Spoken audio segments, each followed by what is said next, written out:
All right, everyone, welcome to the last presentation here at the SIGGRAPH 2023 Maxon booth. I am Matthias, aka Major VFX on all the socials, accompanied by some of the world's greatest artists, one of which is by my right side here. Hey, buddy. So get ready for some sculpting magic with Ian Robson. All right. Thank you so much, everybody. Hello, my name is Ian Robinson. I'm the lead ZBrush trainer and training manager here at Maxon. And we're going to do some fun stuff. If you were here yesterday, I basically gave you a step-by-step how to get started, as well as covered a scene which Chad and I were working on. If you caught Chad Perkins' presentation beforehand, he was going through a Gothic architecture scene. Well, we're moving into Halloween, and they basically gave me all the time in the world since I'm the last one. So there's no clock. So I thought, let's actually make something fun from scratch. And I kind of have a vision a little bit, but if you're like, hey, maybe try another thing, you can just shout something out and maybe we'll pivot. So we're gonna still do a bit of a hard little getting started moment. So this is usually what you see in ZBrush. You usually have this thing popping up over here, and you'll have this message, and everybody freaks out and says, I don't know what this is, so they close it. What this is actually just a bunch of information of what's happening. We have a ZBrush Summit coming up in September 28th through October 1st. ZBrush Summit is basically the ZBrush show of the year, where we do all sorts of stuff, including announcing Sculpt Off, prizes, bigger presenters. So this information right here, when you open up ZBrush for the first time, don't just close that down. Actually click on that and check out what's going on. Now we've entered ZBrush, and I know I get this all the time. What do? I'm already lost. This UI looks crazy, and don't worry, we're going to get started with just a few clicks. So to start any scene in ZBrush, up here at the top is our light box. If you can remember a comma key, then you can remember how to open this up and close. So comma key opens and closes the light box. We're going to go ahead and just double click this sphere. And how do you know that we're starting to sculpt in ZBrush by opening the sphere? Take the pen, look, no hand, boom. We are sculpting. So if you can do that, you can ZBrush sculpt. I guarantee it, okay? So now what we're gonna do is we're actually gonna focus on creating a little bit of a fun scene. I like to walk through my process. So I thought today, let's actually create a table with some cloth and maybe a skull with a candle on top and start vibing out that Gothic architecture, little environment that Chad was picking up. So what I'm gonna do is, we're gonna do the thing we all should do. And before we start any major project, I'm gonna go ahead and say save as. And I'm just gonna call this table, so I know what I'm going to be making. And the very first subtool when you do a save as, it's going to be named that object. That's just a naming convention. It's also a great way to kind of back up if you have like a base mesh you want to start from, it's going to rename that subtool. So just kind of leave that there. And now what I'm going to do is I'm going to come in here to insert, so we're on subtool, insert, and I'm going to go ahead and say a cylinder 3D. Now I do have perspective turned on, but I don't want that turned on, so I'm going to go ahead and close that. I'm going to hit Shift F for the wireframe, and you can see here that we have some pretty decent, okay, topology. It's not the greatest, not the worst, but we're going to go ahead and clean this up because we just need a kind of round table. So I'm going to go here to Geometry. And this is my favorite trick, by the way, too. I'm going to go to Geometry, Edge Loop, and I'm going to delete edge loops. And if you notice real quick, if I turn on a better material for you to see, before, after, delete edge loops deletes all of the non-supporting edge loops. So I don't need all that stuff there.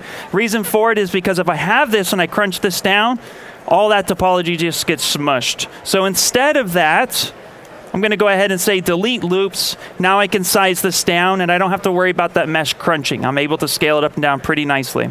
So I'm going to come through here and just get something that looks pretty close to what I want. I don't need really much more topology for this table, but I will be adding in another, like some support. Tables obviously have legs and such, right? So a quick little duplication trick is by turning on the gizmo, hitting W, pressing and holding Control, and I'm going to go ahead and as I'm holding Control, I duplicate that. Now what's fun about this is that a lot of times you'll stop, you'll let go, you'll say, hey, that's cool, but I duplicated that, but maybe I needed a bunch. I don't need a bunch, but maybe you do. So I can go ahead and press hold Control, drag this out, let go of Control, and I can drag a bunch out. So you can, and they're evenly spaced too, by the way. So anytime you need to duplicate something from what you're currently working on, Control drag could be your best friend. Here I'm going to do that, scale this down, kind of lift this up a little bit like this. Now you can also mask off a section, just stretch that down and get something a little bit more like you would want. If you press and hold Control, mask off a section, and then tap anywhere on the screen, that inverts that. So you can just go back and forth. Don't swipe, but just tap. Or what you could do is when you're dragging, pressing, holding Control, I can let go of the keyboard and then press and hold Alt, and I'll get a white one. And that's an inverse selection. So you can see that it inverted both of those areas. Now I can just come through here, scale this up, kind of rotate that around, position that kind of where I want that to be. It's a table. It's not super crazy. We don't need to get nuts. We're not even going to really see that. So let's just say we have that, which works out really well. That's going to be fine for some support. We can get fancy, but we're covering it with cloth. So let's bring in some cloth. Now you can notice if I open up the subtool menu on the right-hand side, I'm starting to now have, I have my main sphere I started with. I now have this thing that looks like a table. I want to add in some cloth, so I'm going to insert another subtool. And this is a very rinse and repeat process with ZBrush. We're always going to be introducing new tools into the method. So I'm going to say insert. If I say insert and then come over here to 3D plane, I have this guy right here. And we're going to be rotating him around, so press W, get that gizmo up there. Now watch this. Notice that I'm like pivoting and I don't quite have it like, I don't want to just sit here and just say, that's close enough. Instead, I can press Shift and I can snap 5 degrees at a time and get it perfectly at 90 degrees. And you can see that right down here at the bottom as I'm rotating it around. Might be a little hard to see, with a little white number. It says 15, 20, etc. So that will help you actually get some nice rotation and know where you're going to be. And we're going to lift this up a little bit. And then let's use that middle yellow square to kind of scale this up. And now we want this to collide with the table in order to get a cloth-like effect. And ZBrush has a system called Dynamics. And what the Dynamic system allows me to do is it's going to take a look at my scene and the mesh I want to actually interact with, and then it's going to go ahead and allow me to deform certain meshes over with others. So what I mean by this is, if I come up here to Dynamics, and we're going to dock this by hitting this little white little icon right here. Any one of these menus has this little white icon. If I dock that over to the left-hand side by clicking that, you're going to see we have this new menu.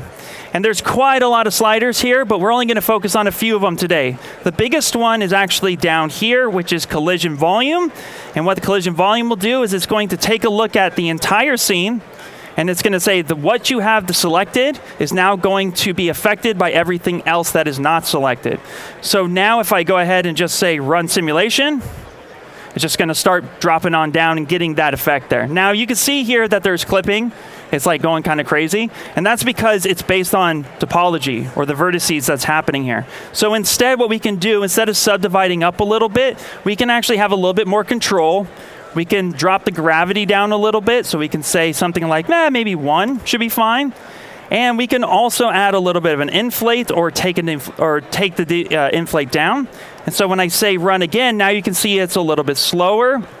And again, it's just coming through and it's laying down. Now this is a single-sided plane, so you're always going to get just a little bit of clipping unless you add enough space on that inflation. So a way around this actually, once it's nice and settled, I can hit escape to cancel that, or I can let this run for as long as I want and then touch anywhere, rotate around, or just hit escape and that will cancel it. To kind of get around this clipping, instead of going through and, like I said, subdividing a bunch of times, I'm going to actually introduce a feature which is dynamic subdiv. And when I turn on dynamic subdivision, what it's going to do is it's going to give me a preview of what it would look like at subdivision level 3. However, it's not actually subdivision level 3, it's just a preview. So I can hit Shift D to turn that off, and you'll see here, especially if you work at the very top where it says 1000, if I hit D again, it's going to say, do you want to enter dynamic subdiv? Say yes. So I'm going to go ahead and say yep. Boop, there we go. And now look at that top. When I switch back and forth, notice that my subdivision doesn't change. That count stays the same. This is so that you can work a little bit more clean and you can see the low resolution and how that's actually affecting your scene. And with dynamic subdivision, we can actually apply a thickness. So now I can come through here, and if I scale it around, this is without thickness, boop, and this is with thickness. And see, right now it's actually growing its thickness on both the front and the back side. So I can come here with offset, and I can slide that forward, and that'll push that to the outside. And now I can come through my scene here, and if I want, I can just and maybe raise that up a little bit if I needed to, just to kind of drop that clipping. So now we don't have that clipping anymore, but now that table is there. And again, if I hit D, look at this thickness right here. If I hit Shift D to turn it off, again, it's just a preview. And the way you can tell that it's a preview is these orange dots.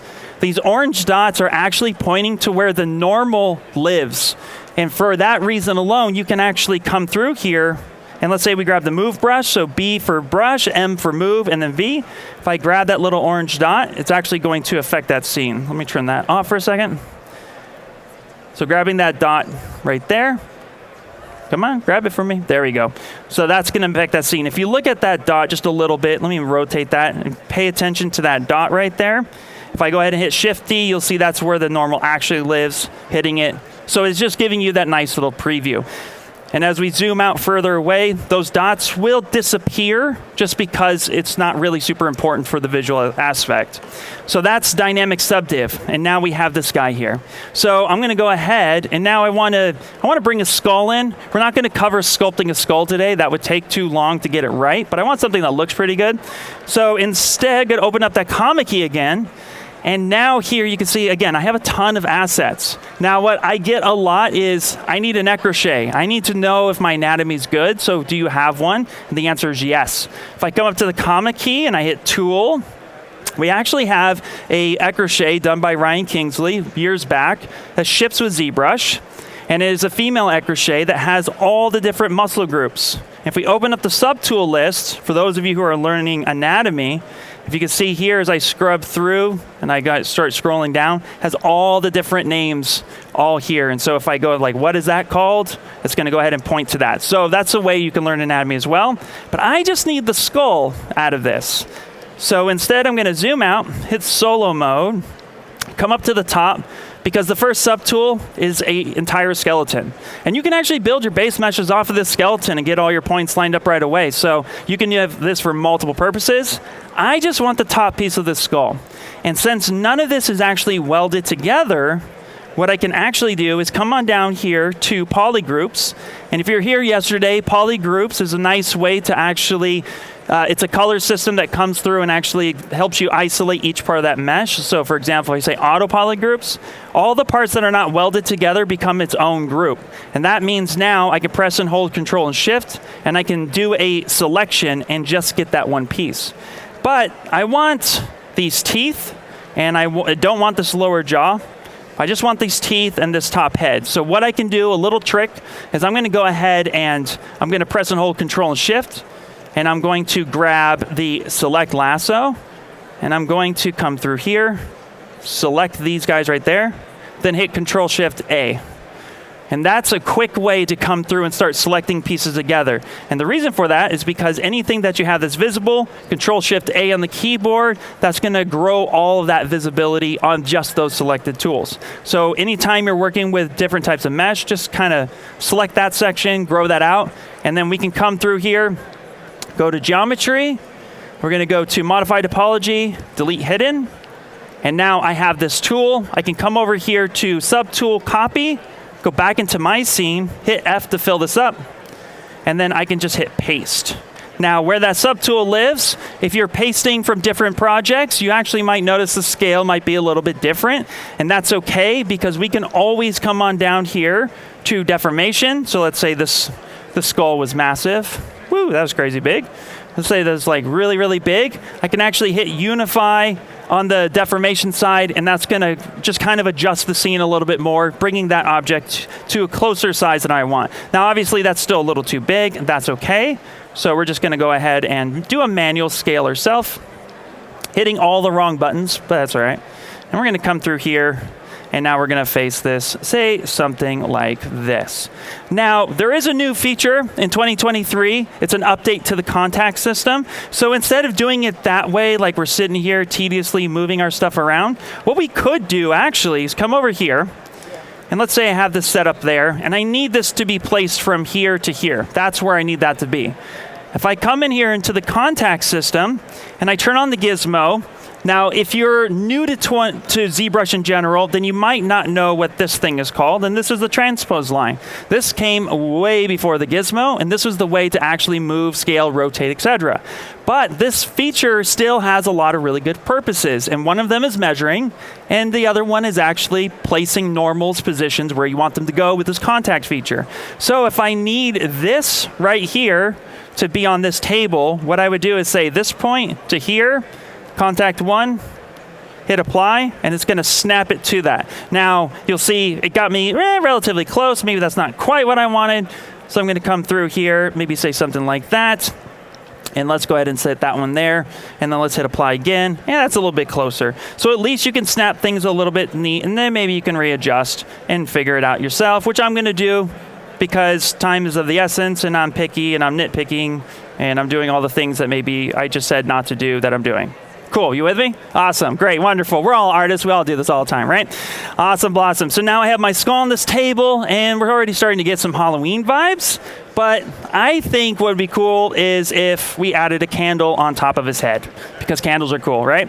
So let's come through here, and again, what's neat about ZBrush is that we just get to kind of come in and just start dragging stuff wherever we want it. So I'm gonna go ahead and scale this on down, and maybe set this up here. And let's get a relatively decent sized candle. Now you might already know where I'm going to go with this because I show dynamics. And dynamics is more than just tablecloth. Dynamics is also for collision of other aspects. So first off, this topology has a single point right here at the top, which is the most beautiful topology I've ever seen in my life, right? No, no way. No, I need more than that because a dynamic system, like I said, is based on vertices.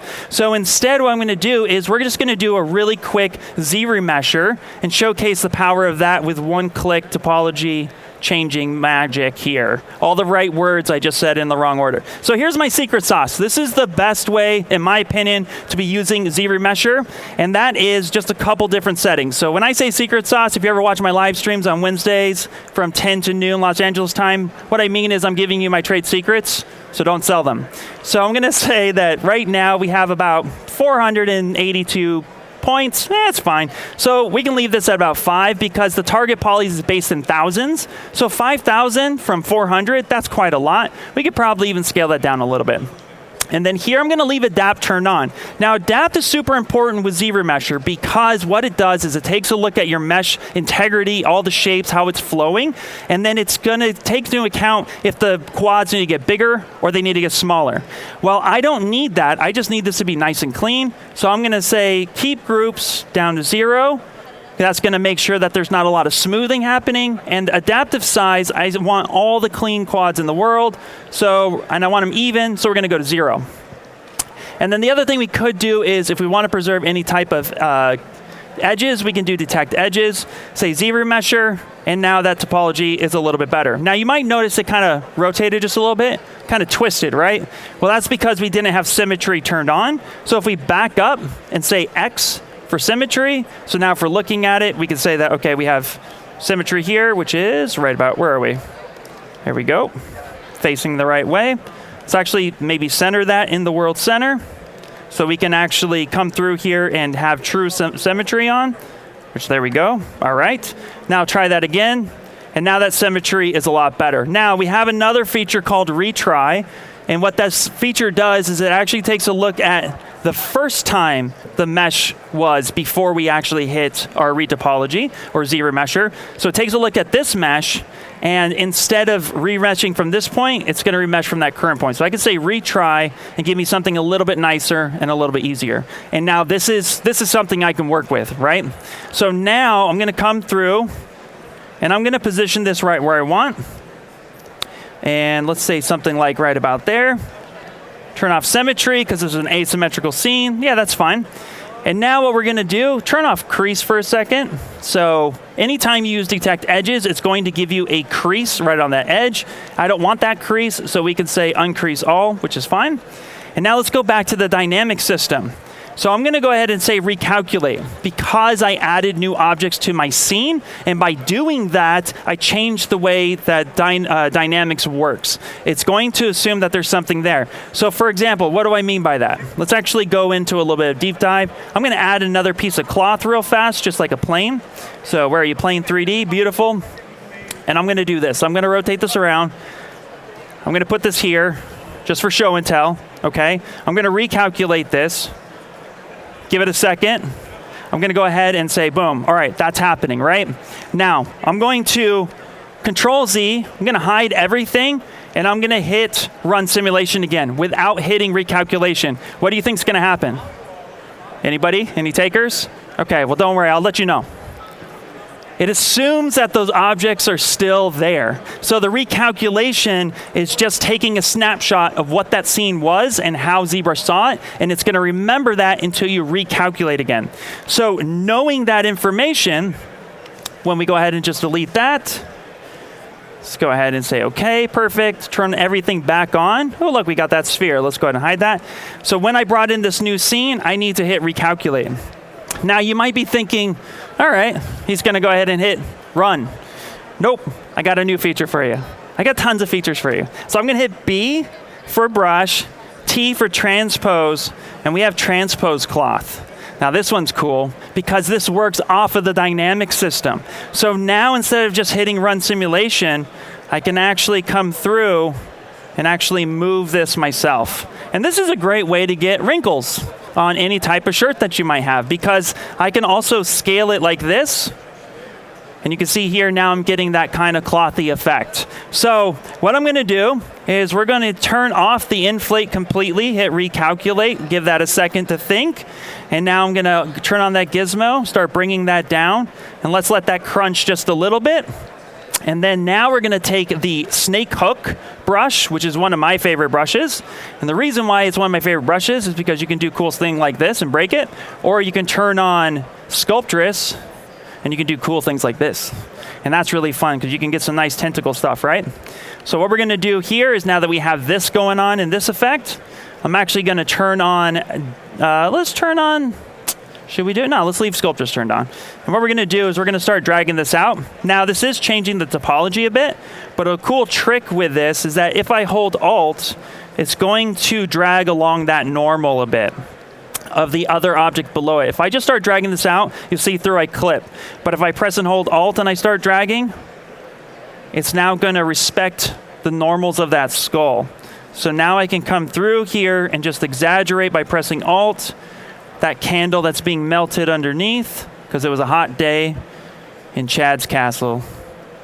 And so now we're just getting a little bit of a melting action. And we can kind of smooth some of this other stuff down, just get us a little bit of topology. This is also what's really cool about Sculptress, is that I don't really care about topology at this point any longer. I just want to kind of tear this up and make this look like a melting thing. So nice freedom to come through, smooth some of this down, and we'll actually end up putting a wick here in a second.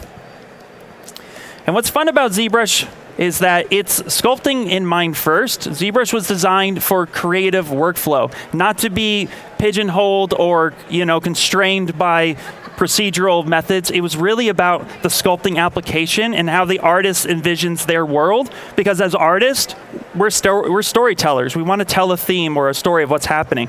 So this is a nice way to come through and actually get a little bit of effect. So I don't have to worry about the topology. I already showed you my trick to ZRemesher, so I could just do that same trick with this and get my clean topology back really, really fast. Now, because I don't have subdivisions, and I need a wick in here because candles melt not by osmosis, but because we light them on fire.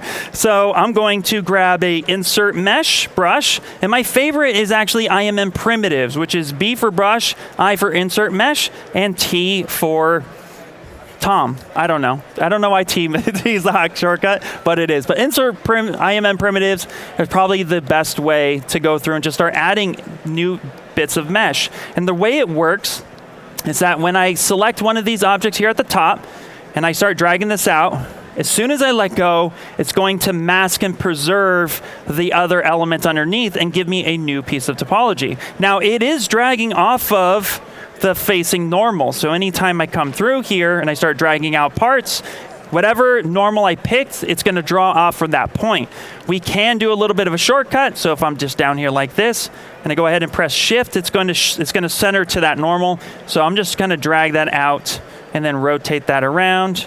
Do a little bit of a scaling. Now, I'm scaling this down, and look, I actually have the cloth dynamic system turned on here. So I actually want to go back to the original transpose, because that doesn't function off of the dynamics. I'm all about words today. I'm just stumbling over myself, so don't mind me as I speak oh so elegantly clearly as we make our candle and we come through. Now, ZBrush has probably more than a little and less too much in the way of brushes. And you probably have noticed every time I've hit B, there's like 300 plus brushes here. So you're asking, how does he know which brush to pick? That is actually the trick of ZBrush, is play. Come in here and pick a brush. It doesn't matter what brush it is. Oh, what does this do? Okay, that does that. That's great. Note that down. Okay, that was curved flat. What does this do? This is a weird pinch brush. Okay, that's what that does. You're constantly coming through and playing around with it. Don't let this number of brushes scare you. These brushes are here to be your best friends, because once you know what these brushes are and you've picked your top 3 or 5, which most ZBrush artists will say, I have 3 brushes or 5 brushes that I absolutely love and I can't live without. Once you play with these brushes, then, not to scare you, but there's like another 300 brushes up here too. So there's tons of stuff for you. So you don't have to go like hunting, like who made what brush and I need to buy this brush. No. We have like 700 brushes. So please come in here, have fun, play with it. The idea is to explore your creativity, as we're doing with this really funky dunky candle. So I'm going to go ahead and make this wick here. And you'll notice that everything I'm doing is with these default brushes. So I actually want to give this a little bit of an inflation. So I'm going to hit B for brush, I for inflate. So you'll notice that the hotkey shortcuts I'm calling out are actually the names of said brushes. And I'm going to pick the inflate brush. Although if you have a really keen eye, you'll notice it says inflat. I call it inflate, because why not? And I'm going to inflate this section right here. Give me a little bit of a somewhat wick action, and then scale this down so that it looks kind of like it does. Now, if we ever 3D printed this, you may not notice that, but that is okay. And so now we have our skull, our candle, and honestly, I don't know how long it took, but it didn't take much time to come through here and start playing around. Now, who here likes ghosts? Come on, we all like ghosts, right? Halloween's showing up here. So, we learned a few tricks today with dynamics and things not being quite where they are seen, but they still affect, right? So let's put a ghost flying back here. So same thing. Before we do that though, wait, hold on. Let's organize, because my scene's gonna get messy. I'm gonna end up like 20 or 30 different subtools by the end of this. So how do I organize quickly? I'm gonna turn this gizmo back on. And you'll notice this little icon right here. The long name is the transpose all selected subtools.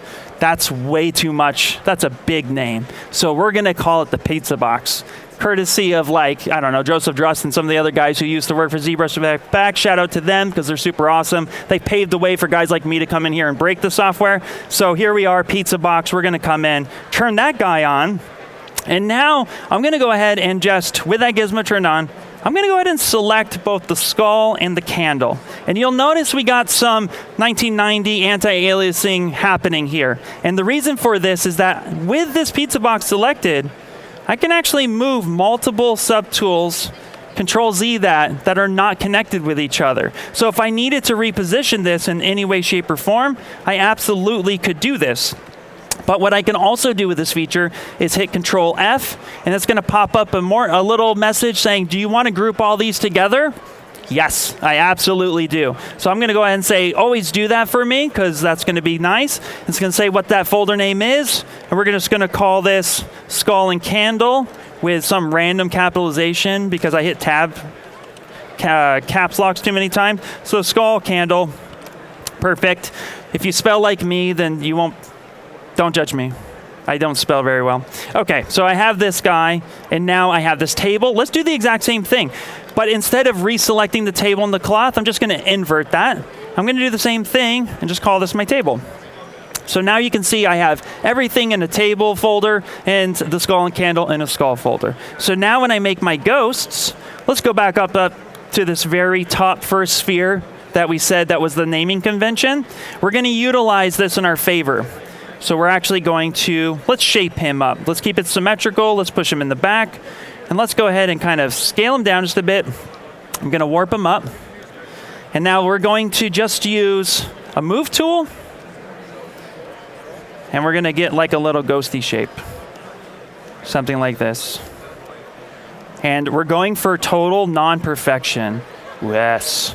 Let's just get the base shape here. Something really quickly. Okay, great. Let's throw him back just a bit. All right. This is my ghost. He's super beautiful. And we love him very, very much. Now what we're going to do is we're going to use that same dynamic system and use this as a base. So you might know where I'm going with this. We're going to go plane 3D. If I can click it, there we go, plane 3D. I have this guy. Let's kick up here to the top. Grab our plane. Let's drag this. My ghost keeps disappearing because I turned the eye icon off, so let's do that. There we go. I'm going to scale this up. I'm going to put this above his head. Yes. Sometimes the best way to go about anything is just to repeat yourself until the software does what you want it to do. So with that being said, we're going to dynamic system, recalculate, and now we're going to go ahead and let this float on down and let this become something closer to what I want it to be. Now we're getting some clipping, and it's not quite ghost enough yet, and that's okay. So let's hit escape. Let's back it up just a tiny, tiny bit, and maybe let's actually do a little bit of subdivision. So I am actually going to subdivide that up a bit. Now, if you do decide to up your resolution before using dynamics, the denser the mesh, the harder it is going to be for the computer to process it. So please don't take dynamics and take your subtool up to 2 million and then expect it to run. That's not going to happen. You'll go make coffee, go run to work, come back, and it won't be done. So you want to keep this as low as possible. Here, we're about 4,000. That's not so bad. So let's actually go ahead, recalculate that. That's just a habit you should do. Come through here, and now we'll go ahead and let this come through again. And we'll kind of let it fumble. Now, what's really, really cool is that you'll notice that I have everything going straight down, right? But instead of doing that, I can actually rotate my scene to the side. And then from here, I can actually tell the gravity to set in a different direction. So if I say set direction over here, and then I recalculate now, you see here now things are starting to slide, and eventually this will fall off, right? So what we can do is come through here and actually play a little bit with like set direction, and then let this kind of go through and get a little bit of motion in there until we find something we want. We also can mask off a section, and if we do a different mask like mask lasso, come over here, mask that off, maybe soften it just a bit. And what we can say is we can say, you know what, anything that's masked, that's the area that's going to be affected. So if I invert my mask here, and now I run the simulation, you'll notice that only the mask area is moving. So I can say set direction this way, and let this run, and now I can get a little bit of flair to that. So I can say, yeah, that's going to be my ghost.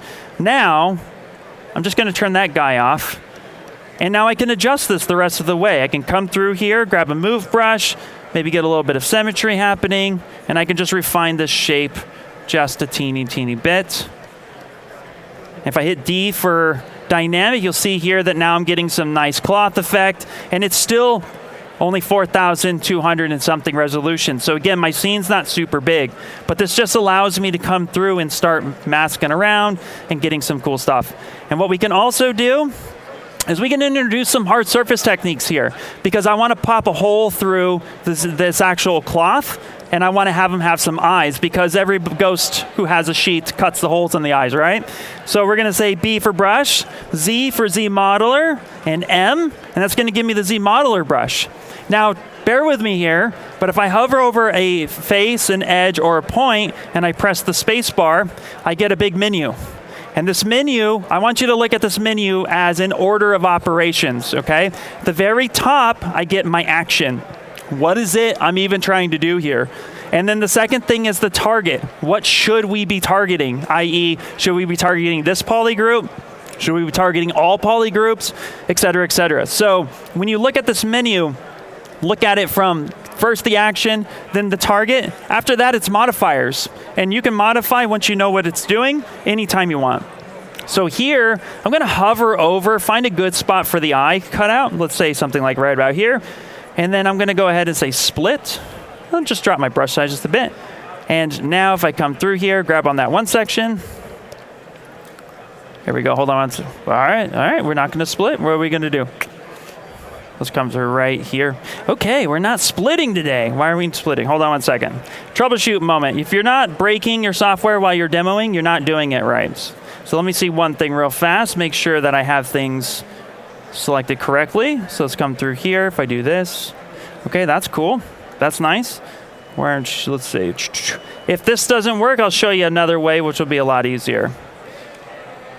There we go. Okay, so my model is not symmetrical, but I had symmetry turned on, and that's actually why it's not pinpointing. That's okay. So see, if I have symmetry turned on, where I'm holding over one dot, the other dot's not lined up. So I know that it's not going to be truly symmetrical. So it's trying to stitch a face at the same time as trying to stitch this other point. That's okay. So what we can do is actually turn on local symmetry, come over here to modify topology, and mirror and weld. And we can get a true symmetry line. Don't worry about that middle line. That's just going to give them a little bit of flair. And then now if we come through here and let's say, yeah, there we go. Okay, let's actually put the holes right there. That's going to look good. Now I'm just going to go ahead and select these faces, invert that. And then now we're going to go ahead and just delete hidden. And so here now we have some holes that is happening. Now this is still single-sided geometry, so we can't see on the inside. So if you guys remember from a little while ago, on the dynamic system we have thickness. So we can now turn around and give it some thickness. So now our ghost has a little bit of internalness happening to him, and that looks a lot cooler. So just in a few moments, say hopefully less than an hour, I don't know, I wasn't looking at the time, we've created a scene that's looking pretty decent. But let's start giving him just a little bit more flair. So now I want him to have a little bit more motion and flair to his body. And so we have tons of tools for this stuff, and we're gonna use the spiral brush for this. I'm gonna get a nice big brush. I will turn symmetry off this time because now I just kind of want to flare them up.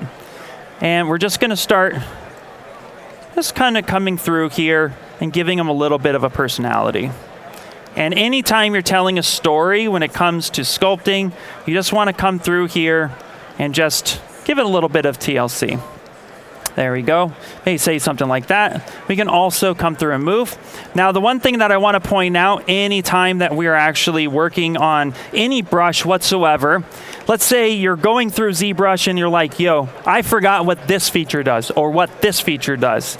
The one thing, if you take away anything from today, is there's one button solution to help you figure out what that feature does. And if I hover over, let's say gravity, and I press and hold Control, this is what we call auto notes.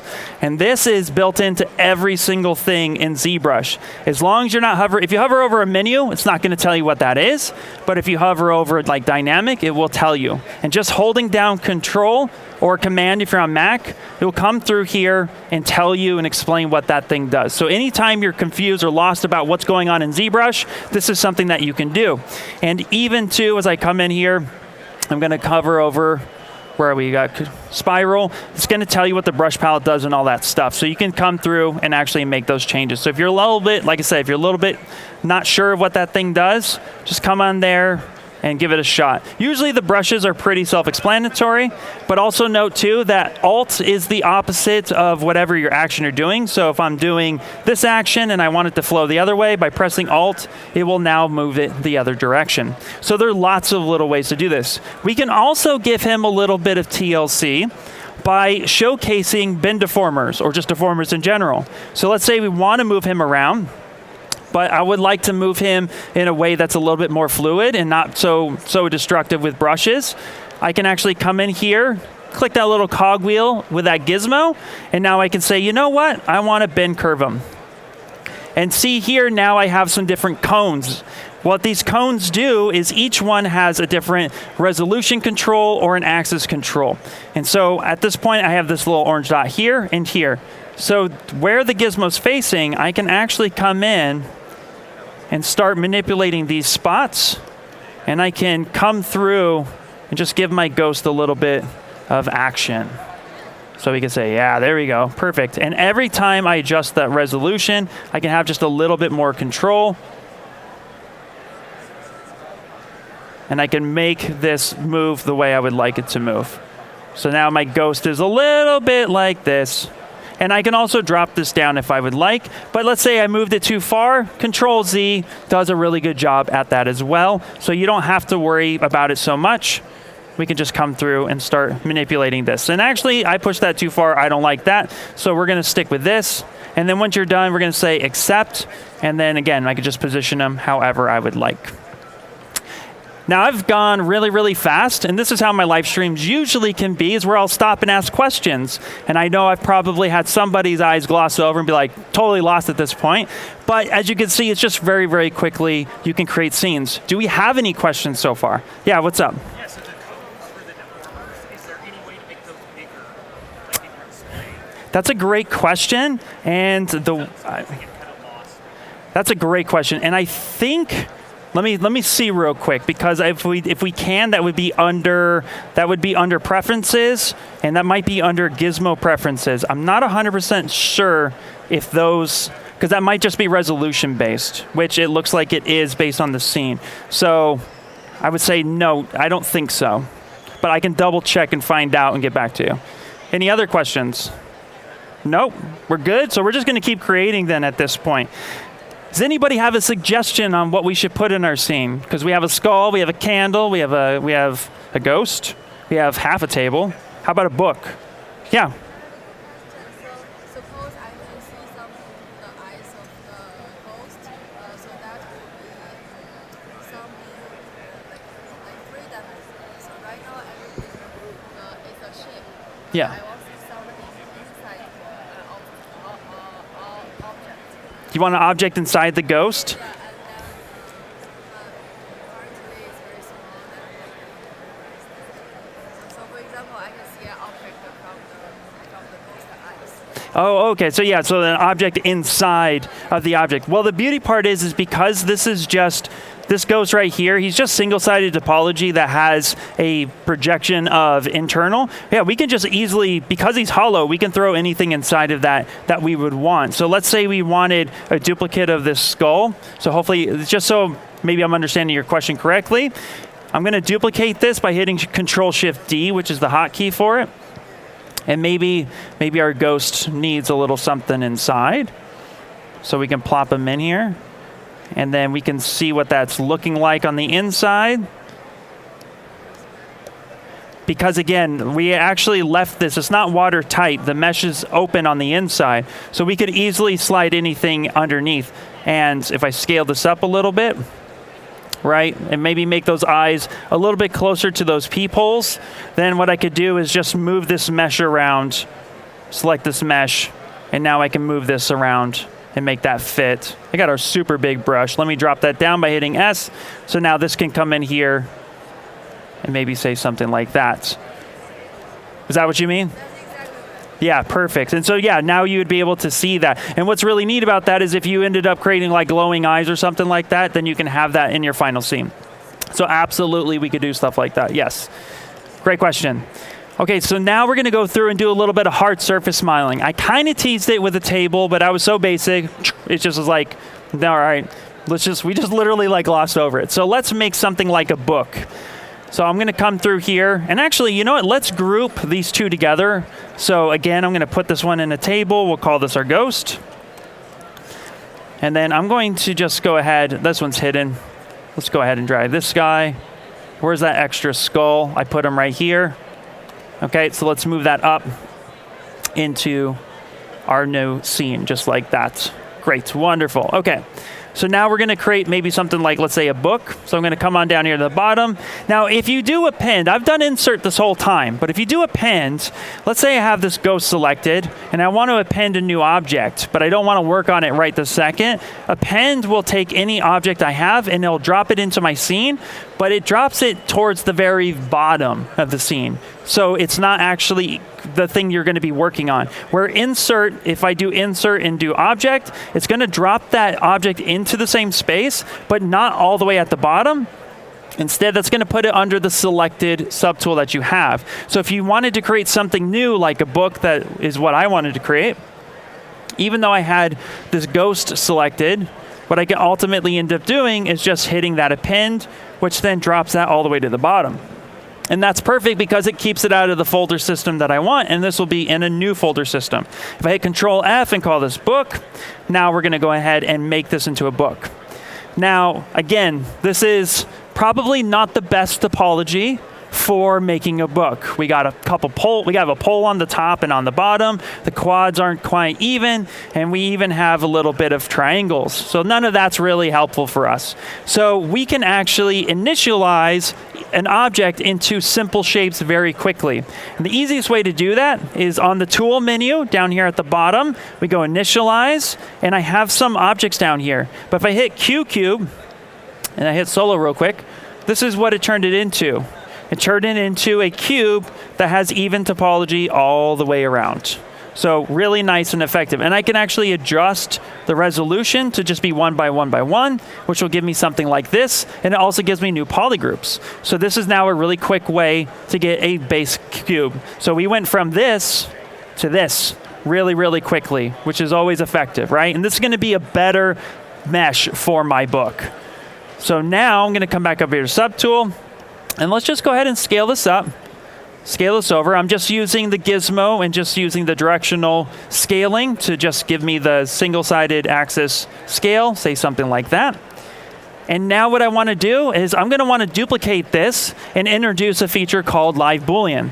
So if I come in here and I duplicate this by hitting Control-Shift-D or coming over to Tool, Subtool, and say Duplicate, now I have a second item.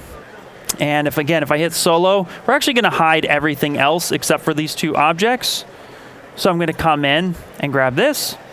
And now I have the second book. Let's drop that in there. And let's turn the both on. Perfect. Now what I can do is I can come through and actually sit here and place this in a way that makes sense so that we can have some panels, right?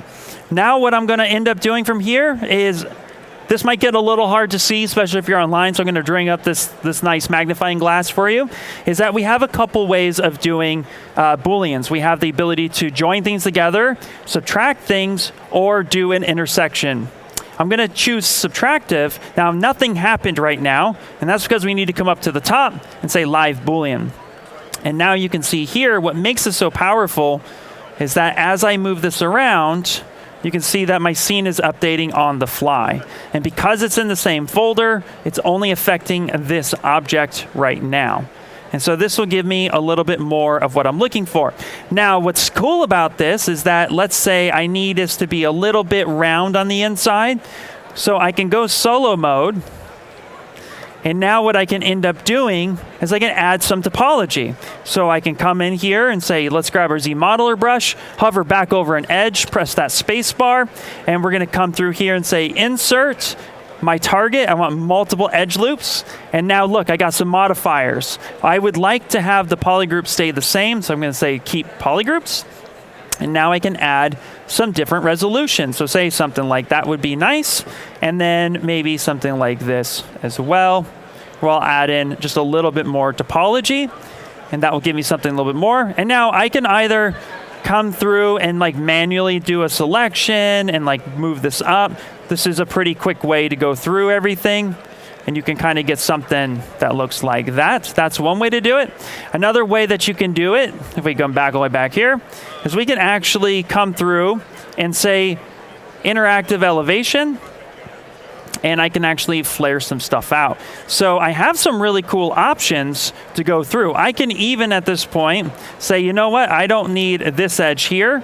So with my single edge, I can say Alt-Tap and delete these areas by hovering over that edge and just tapping it, and that will delete that section. And then that will just actually give me just a little bit more of a round area. And then if I hit D, that's going to give me a little bit of a preview of what that looks like smooth. So now what that tells me is I need a little bit more edge loop control. So I'm going to say, you know what, let me add an edge loop here and here, maybe here and here as well, just because I want some cleaner topology. And then let's do that, perfect. So now when I hit D, that's going to give me a little bit of a nice round edge. And you can see here it's flaring out. So this is a way that you can also check your topology to see, is the mesh itself holding its own shape?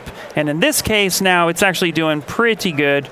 Let me just come through and add a couple more edge loops. That was weird, don't do that. Boop. Okay, come in. Got that guy, yes. All right, grab that edge. This object's a little small, so it might be a little hard. So if you're fighting it like I'm currently fighting it, you're like, what is happening? What we can do instead is we can grab both of these objects, these two right here, grab that pizza box, let's scale this up. There we go, perfect. Go back to solo mode, and now it'll be a little bit easier to grab that edge. Now you might be thinking, okay, he knew it was small, and it's, you know, besides just grabbing a spot, how else can I check to see how big my scale is? ZBrush has a scale system, believe it or not, and it's down over here under geometry, size. And if we look right here, we can actually see we have a size in units. And the sizing is actually quite small because the units default is about, it's in millimeters. So 7 millimeters is quite tiny, right? But my whole scene is based in that. And this is some of the power of ZBrush because it's keeping the scene relatively small for you to work and actually have a lot of topology and just a lot more control. And you can work at high fidelity based on this logic. So, but if we ever needed to actually determine a scale scene size, we absolutely can, and I can show you that before this is up. So now that I have something like this, I'm going to go ahead and say D for dynamic, and you can see here that now I can make a little bit of adjustment, and I'm getting a little bit of that rounded edge on the inside.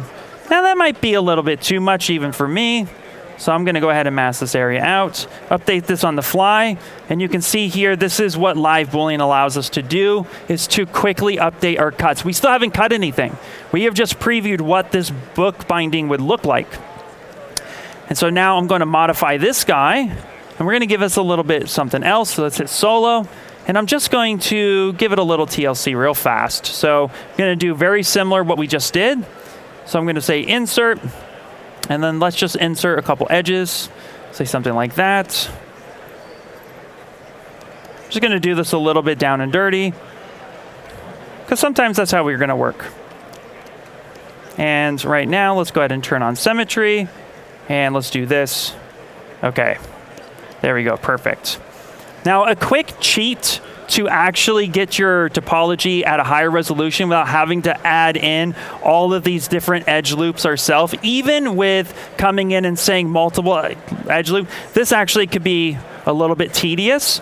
Instead of doing it that way, once you have your main loops in the way you would like it, what you could just do is come over here to geometry, and there's a divide button, but next to that divide button is a smooth button. So every time I hit divide, it smooths it down. But this was going to crush my entire scene. And I just want some topology really quickly. So instead, I can actually turn off smooth, divide a few times, delete lower, and now I have all this topology in here. And now if I hit D for dynamic, it's a lot smoother. But the thing to remember is that if you have edges like this right here, it's going to retain those edges as well. So just kind of happy medium on where that's at. But at the same time, we're just building a weird Gothic book that's going to go into our scene. So it fits with the aesthetic, at least I think. So we'll go with that.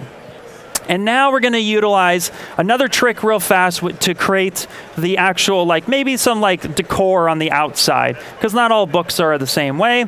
And so I'm going to come through here, and I'm going to insert or append another object.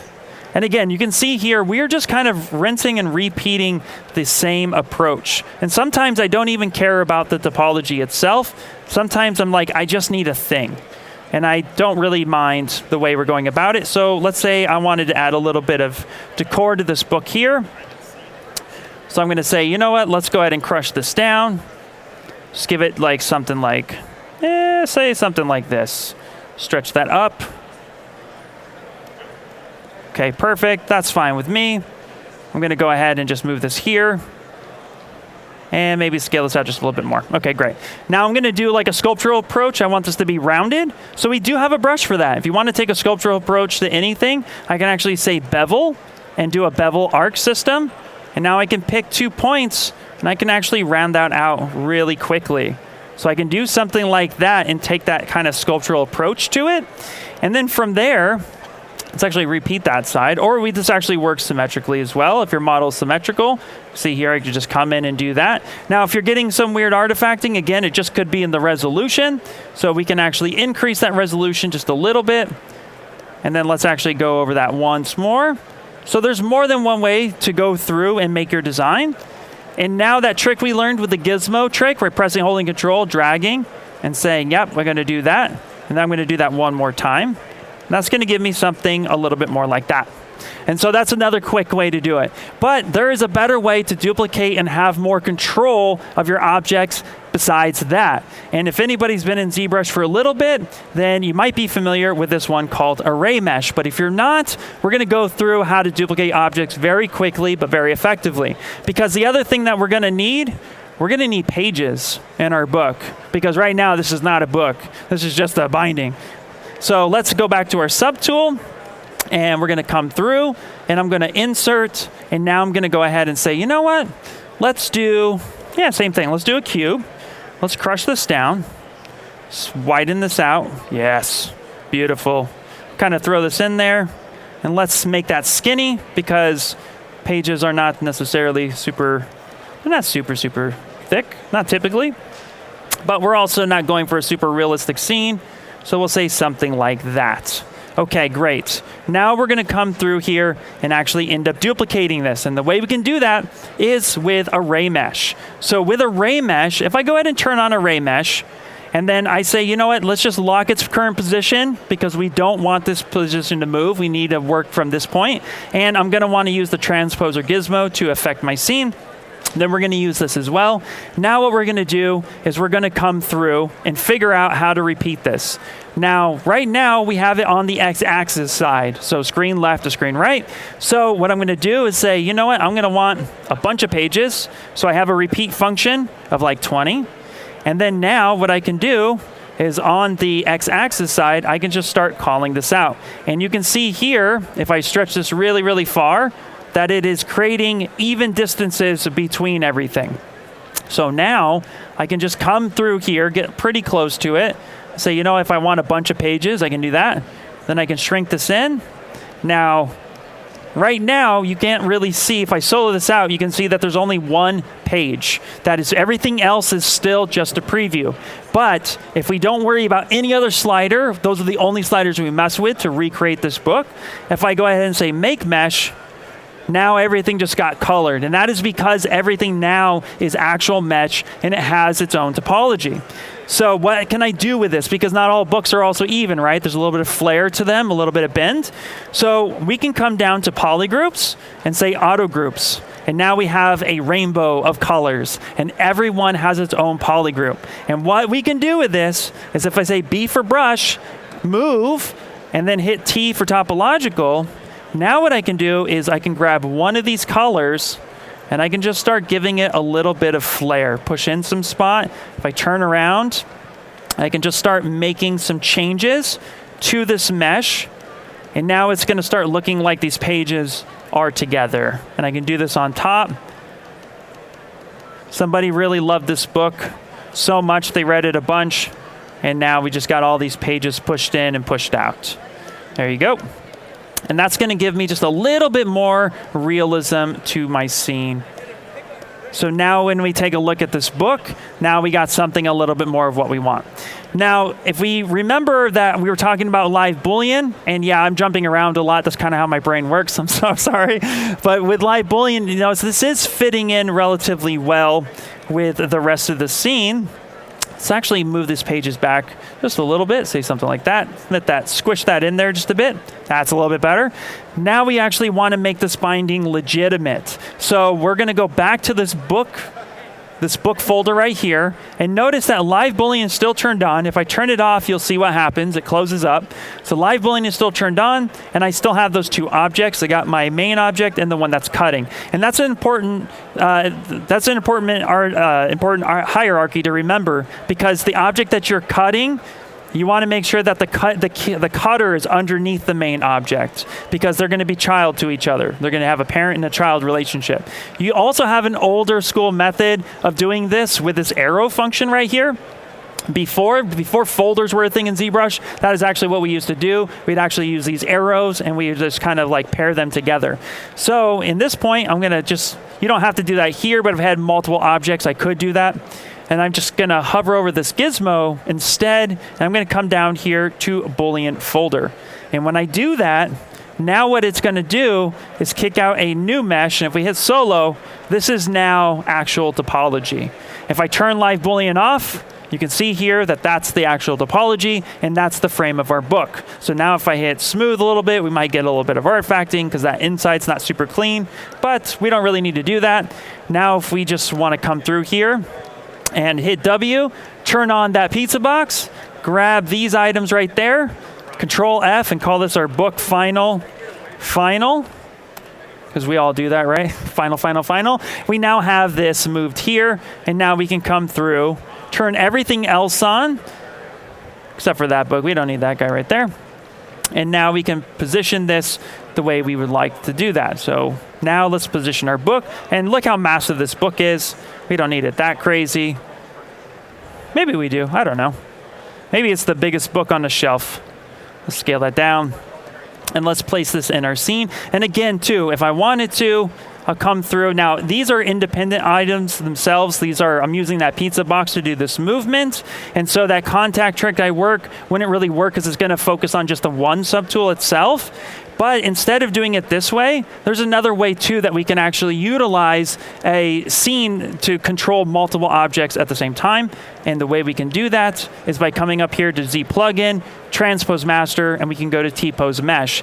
And this is a way that a lot of people would come through and actually manipulate or pose their model. And the reason for that is now everything got merged into one subtool. It took all of those items and merged it down into something that's workable. So I can mask this section off, maybe come through here and say, you know what, send that home. That sends it down to a place that's pretty quick. Gonna move this in, scale this down, and I can get this placed a little bit faster. But notice everything is super low resolution right now, and that's because ZBrush, and what it does with the transpose master is it takes the lowest topology count, and then it just turns off dynamic and just gives you a preview of what that looks like. So now we have something like that. And now when I come back up here to Z plugin, I can come in and say T-pose mesh, and it's going to take that object, and you'll see that it snapped it to that scene right there. So that's another way that we can go about posing, and now you'll notice that everything here is nice and smooth. Now I'm noticing with my table that I don't really like this post. I like a floating table idea. So instead, let's just mask this off, and let's just snap this. Let's just hover that off. We don't really need to focus on that. We'll have a floating table for a scene until otherwise I pick up.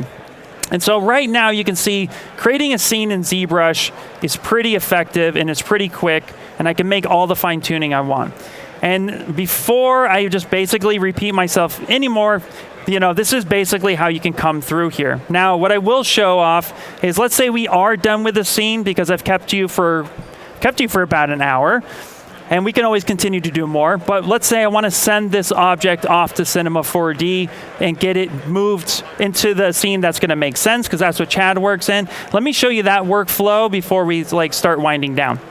So let's say we're super happy. We're going to go ahead and do we're going to save it first. Let's do that. I'm going to hit save. Now, if you're looking at the save button, this might seem like a quality of life improvement, but before 2023, we had to do save as. That's a lot of work, right? So now we've been saving periodically, but I want to just make sure I save it before I do anything else. So I'm going to say, you know what, save it. That's just a quality of life one. That's where we're at these days. So it's a nice way to go through and make sure I'm saving. But if I wanted to, of course, say save next. Now if I go to save as, you'll notice I have a second folder or a second object, but now it has _001. And that _001 is the new naming convention that if you didn't have any naming convention beforehand, it now propagates one for you. So now you have a saving iteration feature as well.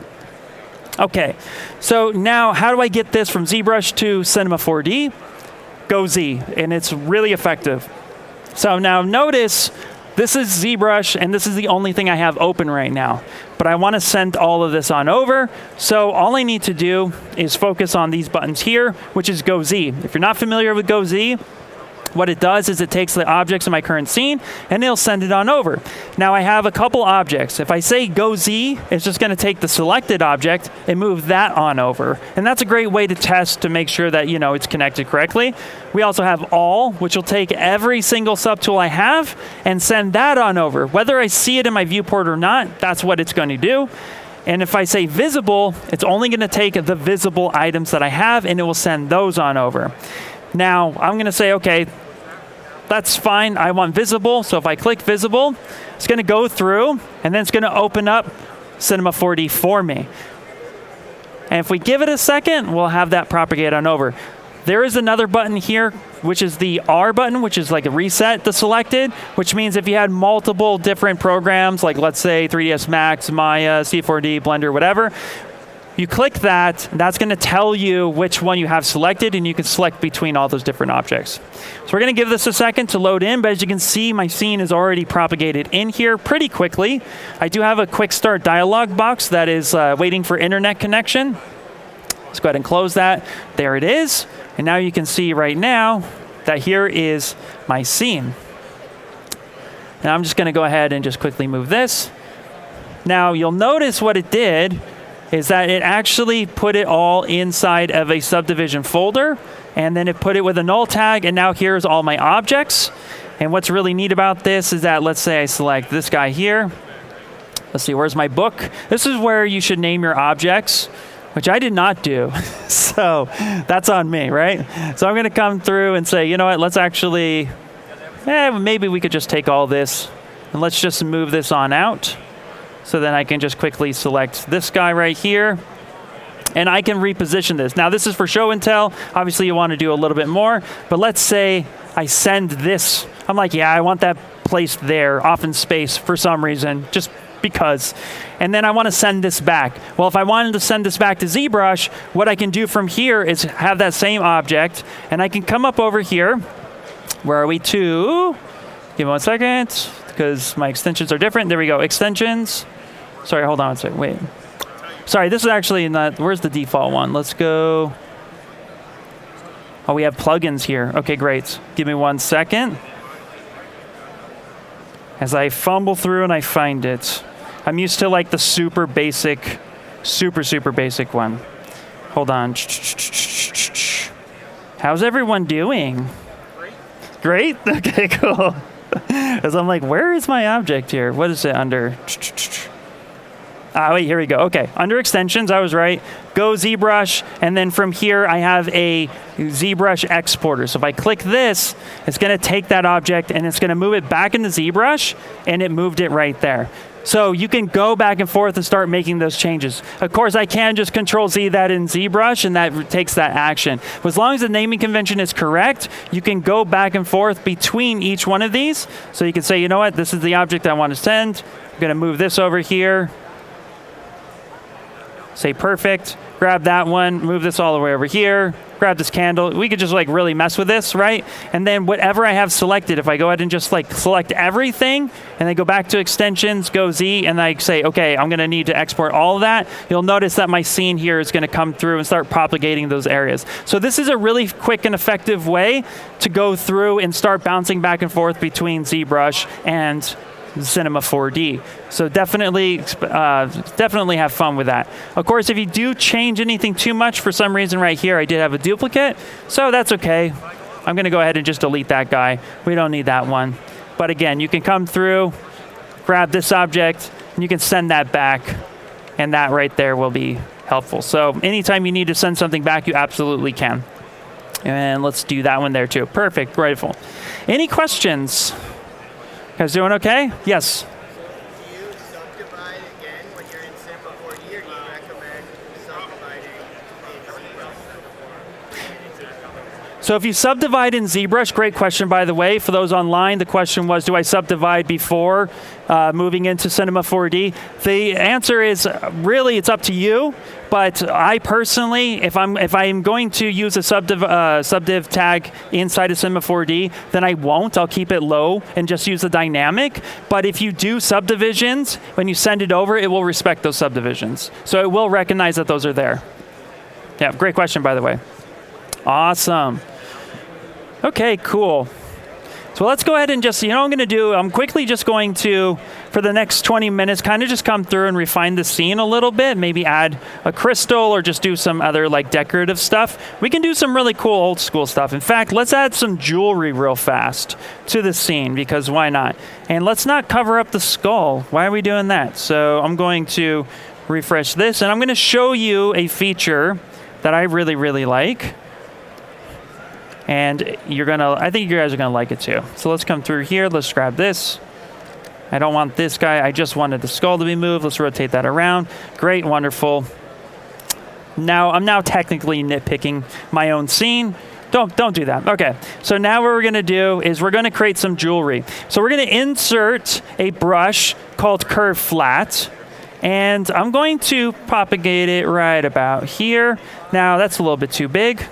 So I'm going to come through, maybe drag out a curve, and let's say we have a bit of a necklace here. So if I turn on my actual wireframe by hitting Shift F, you can see here that I have a nice little curve with some basic planes. Now I did this with the actual candle that's floating here. So what I'm going to do is I'm going to close that curve down, and I'm actually going to split this. So I'm going to go Geometry, Subtool, Split, and we're going to do Split Hidden. Actually, we're going to do, because it's not hidden, we're going to do Split Masked Unpoints. And then let's come through here. So we have this guy. Now, I want to turn this strip into a necklace. How do I do that? Well, we all introduced the dynamic subdiv. So if I turn that on, what I have down here at the very bottom is micropolys. And these are really, really, really cool, because all I need to do is turn on micropoly, and it's going to give me something like this. And I can actually say, you know what? Give me, where are we? Okay, a chain twist. Nope, I don't want a chain twist. Actually, I want this cyber connection. Or no, I actually want, what it's doing is it's projecting these different things on top of the object. And so I can actually come through here, and I think we had a knitted, what do we have? Chainmail. We had chainmail here we can add on. And what's also cool is that we can scale up our objects at any point in time. And we can come through and actually play with this.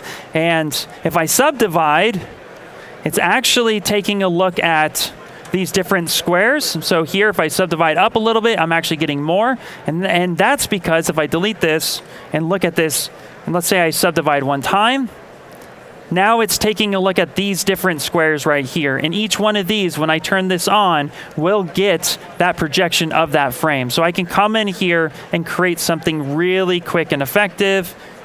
Say something like that, and let's say that's going to be like my choker necklace piece. That's a little bit thick though, but you guys can make your own world however you want. And then what we can do is now combine this, right? So I can come in here and I can say, let's actually place this on my table, but I want kind of like a natural drop. So we're going to go back to dynamics, which has kind of been the theme of this whole project. I'm going to say recalculate this. And then I also want to make sure that the direction is correct. So I'm going to say set direction. And now I'm going to go ahead and say run simulation. Recalculate that scene. Now this might be a little thick. Let's see here. Oh, I have mask turned on. Let's turn that off and say run that. And now that's going to hit the table. It's going to give me kind of a natural fall. And if I don't like that, I can turn that around, maybe rotate this way, and then say recalculate that. And then I'll come down and let that kind of fall where it might. And it fumbles all over itself, giving me a little bit of a natural feel. I can also, mind you, solo this out. Let's move that over there. I can also come through with the transpose, say transpose cloth, And again, I can just kind of have it rotate around however I would like it to be. So I can squish this together. And because this is just a projection, it's not actually really breaking this too much. Because again, if I just hit D, it's just collapsing this little flat plane, giving it a little bit of texture, run that simulation, and that's a little bit more what I would want. So little random things like that just kind of help build some stuff off.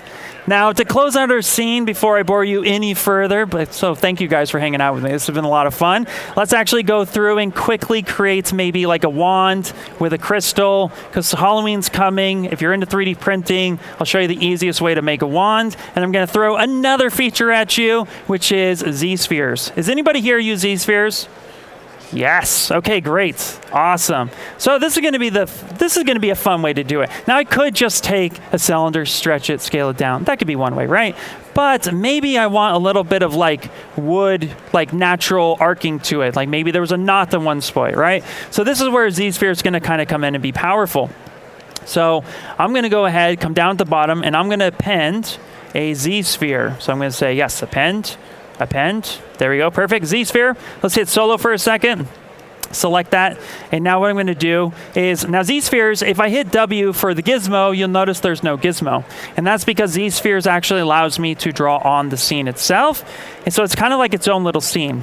So if I hit X for symmetry, I can move with the W key, scale with the E key, or rotate with the R key. But I don't really need to rotate this. If I hit Q, I can draw on the surface. So I can actually come in here and I can draw it out. If I press Shift, it actually snaps to the previous size. And then what I'm going to do is hit W, drag this up, E, scale this down. Say something like that, maybe tap this one, scale this a bit. Now I told you I kind of wanted there to be a little bit of motion to the ocean here. So I'm gonna hit draw again by Q. I'm gonna tap here, maybe tap here. And then I'm gonna turn off symmetry. I'm gonna hit move, and I'm just gonna go ahead and give it just a little bit of a bend. So this is a little bit of a curvy wand. And if I rotate around my scene, I now get something like this. And if I wanna add another one, Q, go ahead and hit W, and then maybe hit E, touch that one. Let's scale that down and move that up. So we'll say something like that. Now we have our wand, but it doesn't quite look like anything I can use until I hit A. And when I hit A, you can see here it's giving me a preview of what this would look like. And so this is what the Dynamesh version looks like, but we can actually get clean topology if we wanted to. I don't really care about topology right now. I'm just having fun sculpting. But if you did, you can actually come down here to the bottom of the tool menu called Adaptive Skin. And if I turn the preview off and I focus on the density and slide that down to 1 and the Dynamesh resolution, slide that down to 0, now when I hit preview, it's quads. And it's a lot cleaner to work with. So you can choose which direction or which way of the story you want to go. I'm actually going to go ahead and choose the Dynamesh route. And then I'm going to say make adaptive skin. And when I do that, it gives me a version of the Dynamesh that I wanted of my wand, but off here in a different tool. And now I can go back in my scene. So if I come over here, turn solo off, let's actually just delete that guy. I don't need that anymore. So I'm going to say, yep, delete him. Boop, he's deleted. Now all I'm going to do is I'm going to go append, and I have my wand right up here. And now this is one that I can actually work on and actually sculpt with. So I'm just going to go ahead and grab this guy right here. Let's scale this down. Yes, because that was a giant wand. That was too much. Let's move this over here. And we're actually going to just kind of place this wherever we think this would be. We can stretch it out if we want a little bit. Beautiful. Okay, great. Now I want to texture it just a teeny bit. And I told you before, we have so many brushes that it's almost ridiculous. There's like 300 here, but we had some other brushes. So what we could do is just give it a little bit of flair. So if I turn on the comma key by hitting, or the light box by turning on hitting the comma, and I come over here, I actually have a couple brushes. And where's the one that I actually want? I believe I want to come over here and just use like kind of like a mallet, which is going to give me some fun texture. And I'm going to come through here and actually just start carving it up just a little bit. Now this material might be a little bit bright, so I picked a brighter one, obviously. And I'm going to come through and just come through here and just kind of carve it up. And what's cool about wands is that they're not necessarily, you know, they're wood textures. So we can actually come through here and just clean this up just a little bit. We can also, if we wanted to, because it's our world, we do what I want, grab the standard brush, and let's introduce having a spray function with a alpha attached. And I can actually come through here and make this look a little rotted out or having some different texture and give me something like that. And then I'm actually going to want to cut this off. So I'm going to move a little quickly here. I'm going to press and hold Shift and Control, and I'm going to grab the knife curve. I'm going to slice the sucker right here. Boom, that's sliced up. And then slice, not that way, but this way. There we go, say something like that. That looks good. I can even make some gouges if we would like. Smooth that out, then use that brush just to give us something like that. Now what we can do is we can actually maybe add a little bit of a crystal on top. So let's put this in the folder. We'll call this wand. Yes, wand, perfect. And let's make the ugliest, fastest crystal possible in ZBrush. So the way we're gonna do that is I'm just gonna come through here, insert a sphere.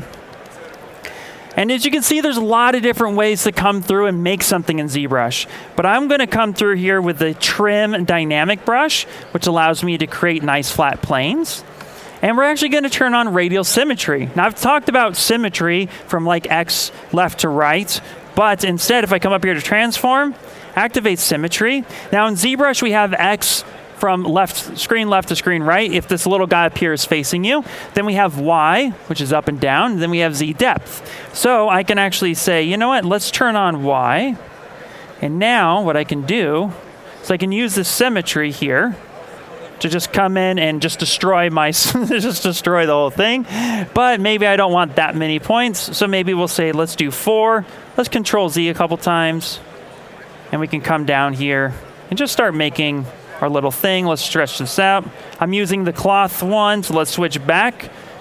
So let's actually go T, and then let's come over here, say transpose, stretch this out. And let's just do a light little, the worst crystal you've probably ever seen. And then let's polish it up. So I'm just gonna come in and hit polish and give me something that looks close enough to what I'm going for. I could turn symmetry off and actually come in and finish the job. Now, if I want this to have like a little bit of like polishing or some sort of refraction to it, maybe I want to cut this section here, just playing around at this point to give me something that looks kind of cool. Now what I can do is actually come over here to geometry, and I'm come up here to clay polish. And clay polish is cool. I don't see a lot of people utilizing it, but it's one of my favorite features, especially when you're trying to get crystals or rocks. Because what's going to happen is I'm going to come through here, and when I hit clay polish, it's actually going to sharpen up my edges a bit, but it also creates a mask. And this mask is really cool for coloring. So what I would actually do here is actually increase the sharpness a little bit. 50 might be way too high. Grab this guy, and now I'm going to go ahead and invert this. Soften that mask up a little bit, and maybe come through and start hitting that. And that just gives me a little bit more of a character to my actual rock or crystal. And then from here, we're just going to go ahead and scale this on down. And we're just going to add this in, and we're pretty much wrapping up for the day. As you can see here, again, we're just creating whatever it is we would like to try to see and just enjoying ourselves the way we think it would be. There we go, a little crystal action right in here. And again, if you're a perfectionist and you want to get in here and just start making stuff, you absolutely could. And this is just a really great way of going about doing it. All right.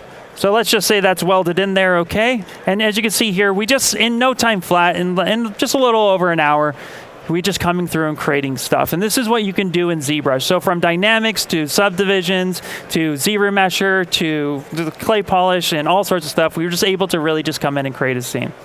Does it have any questions? You guys good? Awesome, awesome. Well, I think that's actually, I'm going to be wrapping it up because we're going on 3 o'clock. So yeah, I think that's it. I mean, don't have to stop, but we can call it here. Questions for Ian.